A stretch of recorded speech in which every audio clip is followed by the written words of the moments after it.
99 TV. నేను Priyanka. Social మీడియాలో రోజు ఏదో ఒక వార్త వైరల్ అవుతూనే ఉంటుంది. మీ దగ్గర పాత అరుదైన ₹2 నోటు ఉంటే చాలు, వీటితో సులభంగా రాత్రికి రాత్రే లక్షలు సంపాదించొచ్చు అన్న ప్రచారం వైరల్ అవుతోంది. ప్రస్తుతం వీటికి మార్కెట్లో మీరు ఊహించని స్థాయిలో డిమాండ్ ఉంది. ఒక్క నోటు ధర లక్షల్లో.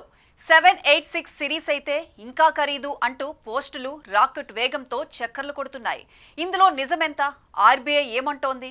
ఇది నిజంగానే సంపాదనకు అవకాశమా లేక రిస్క్ ఉన్న మోసమా? ఈ వీడియోలో చూద్దాం. పాత ₹2 నోట్లు ఉంటే చాలు, రాత్రికి రాత్రే లక్షలాది రూపాయలు సంపాదించవచ్చని సోషల్ మీడియాలో పెద్ద ఎత్తున ప్రచారం జరుగుతోంది. కొన్ని పోస్టులు ఒక్క ₹2 నోటు ధర 2 లక్షల నుంచి 10 లక్షల వరకు ఉంటుందని చెబుతున్నాయి.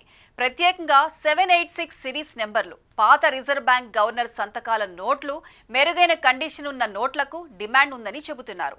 ఈ పోస్టుల ప్రకారం 786 అనే నెంబర్ మతపరంగా శుభం కాబట్టి కొన్ని దేశాల్లో వీటికి డిమాండ్ ఉందని చెబుతున్నారు. కాయిన్ బజార్, ఇతర ఆన్లైన్ సైట్లలో పోస్ట్ చేసిన వెంటనే కొనేస్తున్నారు.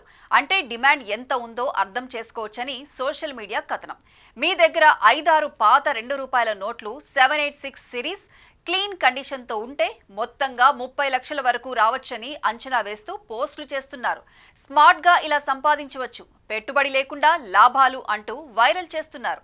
కానీ ఇది అధికారిక సమాచారం కాదు, సోషల్ మీడియా ప్రచారం మాత్రమే. పాత నోట్లు, అరుదైన నోట్లు ఆన్లైన్లో కొనడం, అమ్మడం చట్ట విరుద్ధమని ఆర్బీఐ ఇప్పటికే స్పష్టం చేసింది. ఇలా కొనేవారి మీద, అమ్మేవారి మీద కఠిన చర్యలు తీసుకుంటామని కూడా హెచ్చరించింది. అంటే ఈ ప్రచారంలో ఉన్న లక్షలు వస్తాయి అన్న మాటకు ఎలాంటి అధికార ధృవీకరణ లేదు. సోషల్ మీడియాలో తిరిగే ప్రతి సమాచారం నిజం కాదు. పాత నోట్లు అమ్మి రాత్రికి రాత్రే లక్షలు సంపాదించొచ్చు అనే ప్రచారం అధికారికంగా ధృవీకరించబడలేదు. అంతేకాక ఇలాంటి వాణిజ్యం చట్టపరంగా కూడా సరైంది కాదు. కాబట్టి సదరు పోస్టులపై నమ్మకం పెట్టుకోవద్దు, ధృవీకరించుకొని జాగ్రత్తగా ఉండాలి.